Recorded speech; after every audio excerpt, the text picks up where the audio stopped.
June 1944. Somewhere in the Arizona desert, Private Hans Weber stands behind barbed wire, staring at something he cannot comprehend. A garbage can. An ordinary American garbage can outside the camp kitchen. He's been watching it for 20 minutes now, watching the American cooks throw things away. A half loaf of bread, potatoes with small blemishes, meat trimmings, food, real food, just thrown away. Hans hasn't eaten a full meal in 3 months. During the retreat across France, his Wehrmacht unit survived on half rations, then quarter rations, then whatever they could scavenge. When he was captured 2 weeks ago, he weighed 50 pounds less than when he'd enlisted. Now he's watching Americans throw away more food in one afternoon than his family in Hamburg saw in a month. It's propaganda, his fellow prisoner, Franz, says beside him. They're showing off, making us think they have more than they do. It's psychological warfare. But Hans isn't sure, because it's not just the garbage cans, it's everything. The American guards have new boots, not repaired boots, not resoled boots, new boots. Their uniforms aren't patched. The trucks that brought them here weren't held together with wire and hope. And yesterday, Hans saw a guard throw away a perfectly good cigarette, just dropped it and stepped on it, like cigarettes grew on trees. Franz, Hans says quietly, I don't think this is propaganda. I think this is just America. Let me tell you what the German POWs discovered when they arrived in America. Let me tell you about the moment the Reich's propaganda collided with reality, and reality won so decisively that it changed these men forever. The first shock comes during transport. When German soldiers are captured in North Africa or Europe, they expect the worst. They've been told stories. Americans are brutal, food is scarce, camps are death traps. The propaganda has been relentless. Instead, they're loaded onto ships, not prison ships, but regular transport vessels. And they're fed, actually fed. White bread, butter, coffee. Not ersatz coffee made from acorns and chicory, but real coffee. Oberleutnant Reinhold Pavel, captured in Italy, later writes about his first meal as a POW. I thought it was a trick. The guards gave us white bread, real butter, jam, and coffee with sugar. Real sugar. I hadn't seen white sugar in 2 years. We thought they were fattening us up before something terrible happened. We didn't understand that this was just normal. This was how Americans ate every day. When the ships dock in American ports, the next shock arrives. The docks are full of equipment, mountains of supplies, new trucks, tanks, artillery pieces, all waiting to be shipped overseas. The POWs have spent years hearing about American industrial weakness, about how the soft Americans can't produce weapons, can't sustain a war effort. One prisoner, seeing the docks, turns to his friend and says, if this is what they can spare for one port, what do they have in their factories?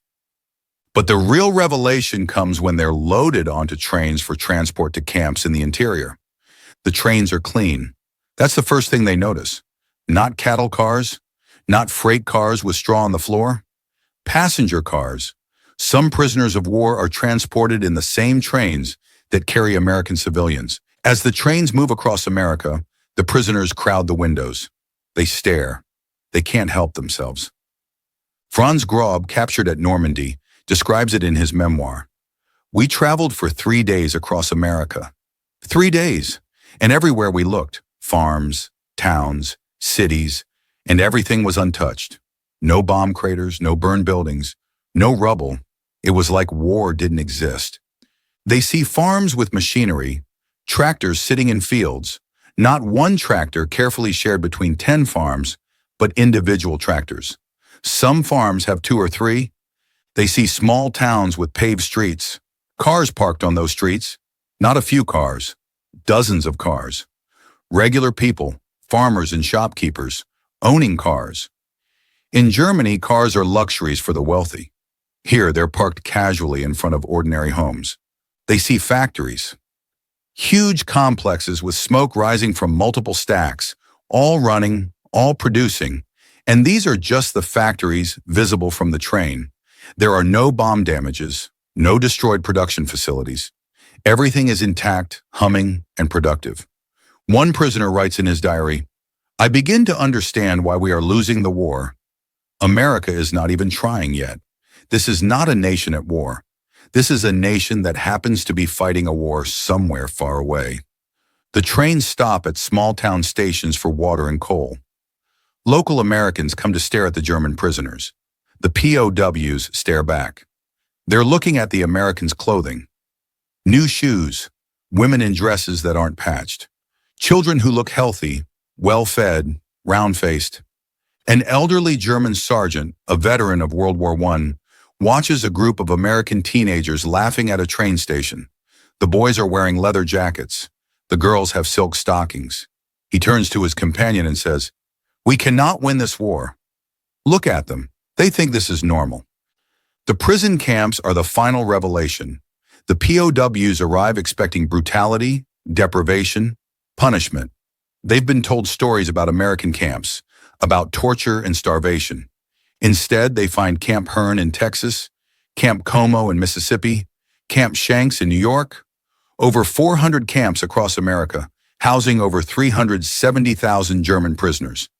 The camps have barracks, not luxurious but solid buildings, with roofs that don't leak, walls that aren't full of holes. There are beds, actual beds with mattresses. In the Wehrmacht, most soldiers sleep on whatever they can find. Here, prisoners of war have beds. There are showers, hot showers, regular showers. There's soap, real soap, not the synthetic substitute they used in Germany. And then there's the food. Hans Weber's first dinner in camp is something he'll remember for the rest of his life. Roast beef, potatoes, green beans, bread with butter, pie for dessert, apple pie. He stares at it, certain this must be some kind of test, some kind of trap. "Eat," the American guard says, not unkindly. "It's just dinner." Just dinner. Hans hasn't seen this much food on one plate in 3 years. He eats slowly, waiting for someone to stop him, to say it was a mistake. Nobody does. This is just the standard POW ration. This is what German prisoners eat every day. The Geneva Convention requires that prisoners of war be fed the same rations as the soldiers guarding them. For the German prisoners, this is a revelation. American soldiers eat like this? Every single day? Reinhold Paubel writes, "We were eating better as prisoners in America than we ever ate as soldiers in the Wehrmacht. Better than we ate as civilians in Germany before the war. We gained weight, we grew healthy, and we began to understand that everything we'd been told was a lie. But it's not just the food, it's the medical care. Prisoners who are sick or injured receive treatment, real treatment, medicine that works, surgeries when needed, dental care. In Germany, medical supplies are scarce, reserved for frontline troops. Here, POWs, enemy soldiers, receive better medical care than German civilians get at home. A prisoner named Karl Heinz develops appendicitis. He's terrified. In the Wehrmacht, appendicitis often means death. There are no antibiotics, no way to prevent infection. Here he's taken to a hospital, operated on by an American surgeon, given penicillin, and recovers fully. He writes to his family, "The Americans use penicillin on me." Penicillin, we've heard of it, but we've never seen it. They use it on prisoners. I cannot explain to you what this means. I cannot make you understand the difference between our countries. The camps have recreation, sports equipment, soccer balls, volleyballs. There are camp newspapers printed in German. There are libraries, actual libraries with books in German, not propaganda, but real literature, philosophy, technical manuals. Some camps have workshops where prisoners can learn trades, carpentry, mechanics, electrical work. The Americans are teaching enemy soldiers useful skills. Why? The prisoners ask this constantly. Why treat us so well? An American camp commander, asked this by a German officer, shrugs and says, "Because you're human beings, and because the war will end someday. What kind of men do you want to be when you go home?" It's a perspective the prisoners have never encountered. The idea that the enemy might think about the post-war world, might consider what happens after victory, is alien to them. The work details provide another shock.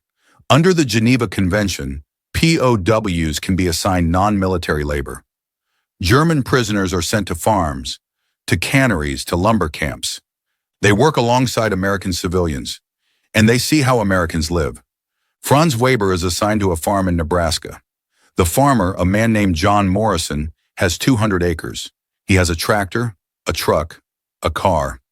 His house has electricity, running water, an indoor bathroom. His wife has a washing machine, an electric washing machine. Franz comes from a farming family in Bavaria. His father farms 30 acres using a horse and manual labor. They have no electricity. Water comes from a well. His mother washes clothes by hand in a stream. One day, Mrs. Morrison gives Franz and the other POWs lunch. Sandwiches made with real meat, fresh vegetables, lemonade, cookies for dessert. She does this every day. It's just lunch for farm workers. It's normal. Franz asks Mr. Morrison how he can afford to feed workers so well. Morrison looks confused by the question.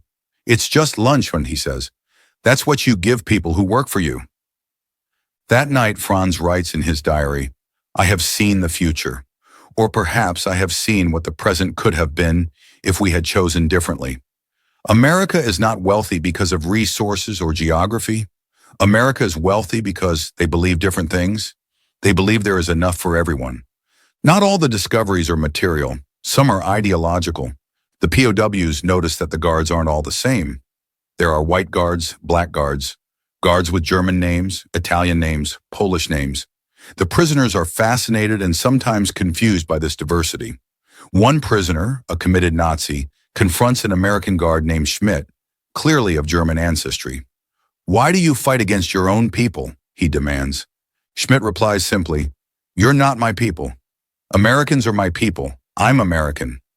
The concept troubles many prisoners. In their worldview, ethnicity is identity. Here they're seeing something different, a national identity based on ideas rather than blood. As the war continues, the prisoners receive news from home, letters from families describing increasing hardship, cities bombed, food shortages. The contrast with their own situation becomes almost unbearable. Hans Weber receives a letter from his mother. Hamburg has been bombed again. Their apartment building is damaged. Food rations have been cut again. She's surviving on potato soup and black bread. She's lost 30 pounds. Hans is eating roast chicken for dinner that night. He can't eat it. He tries, but the guilt overwhelms him. He's healthier as a prisoner in America than his mother is as a civilian in Germany. He's not alone. Many prisoners struggle with this cognitive dissonance. They're treated better by the enemy than they ever were by their own government. Some prisoners cling to Nazi ideology, insisting that American abundance is temporary, that Germany will triumph, that the superiority of the Reich will prevail. But it becomes harder to maintain these beliefs when you're gaining weight eating American food, reading American books, receiving American medical care. Others begin to question everything they were told. If the Americans aren't the weak, decadent enemy described by propaganda, what else was a lie? Reinhold Pavel writes about his transformation. I arrived in America as a loyal German soldier. I believed in the Reich, in our mission, in our inevitable victory. 6 months later, I didn't know what I believed anymore. How could I reconcile what I'd been told with what I could see? The Americans weren't weak. They weren't starving. They weren't on the verge of collapse. They were barely trying, and they were overwhelming us with their abundance. The war ends. Germany surrenders. The prisoners wait to go home. Many are conflicted. They want to see their families, but they dread returning to a destroyed country, to shortages and hunger and devastation. Some have been in America for over a year. They've gained 40, 50, even 60 pounds. They're healthy. They've learned trades. They've seen a different way of life. When they finally board ships for Germany, they're given care packages, food, clothing, supplies. The Americans are sending them home with gifts. Hans Weber stands on the deck as the ship leaves New York Harbor. He looks back at the city, intact, lights blazing, smokestacks of factories visible in the distance. He thinks about what he's returning to. He says to Franz, standing beside him, "We've lost more than the war. We've lost years, we've lost lives, we've lost cities. But most of all, we've lost time. While we were marching and fighting and destroying, they were building, they were producing, they were living, and they won not because they fought better, but because they had so much more to fight with." Franz nods. And they had more because they organized their society differently. They believed different things. They built abundance while we built armies. When the POWs arrive in Germany, the contrast is brutal. The country is in ruins. Cities are rubble. People are starving. The infrastructure is destroyed. Everything is scarce, damaged, or gone. Hans returns to Hamburg. The street where he grew up is gone. Just foundations and broken bricks. His family has survived but lives in a basement. They're thin, tired, aged beyond their years. His mother hugs him and says, "You look so healthy. They must have fed you well." Hans doesn't know how to explain, how to describe the abundance, the normalcy, the sheer magnitude of the difference between America and Germany, how to explain that he was treated better by the enemy than his own people were treated by their own government. So he just says, "Yes, mother, they fed me well." In the years after the war, many former POWs speak about their experiences in America. Their accounts all share common themes: shock, disbelief, a fundamental reorganization of their understanding of the world. Some return to America. They immigrate, seeking the abundance they experienced. Others stay in Germany but carry the memory of America with them, a vision of what's possible. Reinhold Pabel, who later writes extensively about his POW experience, concludes his memoir with this observation: America won World War II in the factories of Detroit and the farms of Iowa, long before the first shot was fired. They won it by building a society that could produce abundance, that could feed its people, that could believe in a future beyond mere survival. We lost because we built a society based on conquest and hierarchy, on scarcity and control. The irony is that we learned this lesson as prisoners. We were defeated, captured, and imprisoned. And in that imprisonment, we were shown what we could have been. Today, those POW camps are mostly gone, converted to other uses, torn down, forgotten. But the stories remain, stories told by old men who once wore Wehrmacht gray and were fed roast beef by the enemy. Stories of German soldiers who went to America as prisoners and discovered that everything they'd been told was wrong, that the enemy wasn't weak but chose restraint, that abundance wasn't impossible but required different choices, that treating people with dignity wasn't weakness but strength. Hans Weber lived until 2003. He never forgot his time in Arizona, staring at garbage cans full of food. In his final interview, he said something that summarizes the entire POW experience. "I went to America as a soldier of the Reich, convinced of our superiority. I left as a man who understood that we had built our entire society on lies. The Americans didn't defeat us with cruelty or vengeance. They defeated us with plenty. They showed us what we could have had if we had chosen differently. That was the greatest victory of all, not conquering us, but making us understand what we lost by choosing conquest over creation. The land of plenty. That's what the German POWs called America. Not as propaganda, not as exaggeration, but as simple observation. The land where garbage cans overflowed with food, where regular people owned cars, where even prisoners ate better than soldiers back home. The land that won the war not just with weapons, but with abundance. The land that defeated an ideology with the simple, undeniable reality of full stomachs, warm beds, and the radical idea that there could be enough for everyone.